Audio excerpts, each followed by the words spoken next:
Yun, good day, Cham. Meron na naman tayong kaibigan na nag-request ng isang flower. Simple lang siya. Ang flower na to ay isang morning glory.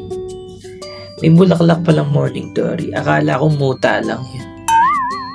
Pero nung sinearch ko siya, maganda pala ang meaning niya.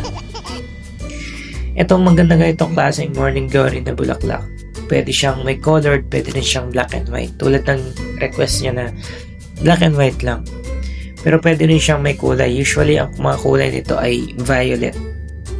Okay? Ang meaning na itong ganitong klaseng tato na morning glory ay bagong bukas. Bagong pag-asa. Yan. Love and affection, personal growth. At isa pa ay ito ay birth flower din to ng September. So may mga birth flower kayo kung anong buwan kayo pinanganak. Okay? So ito na yung natapos natin na morning glory. Simple lang siya, 'di ba? Ganda. So ayun, kita-kits ulit tayo sa mga susunod na vlog.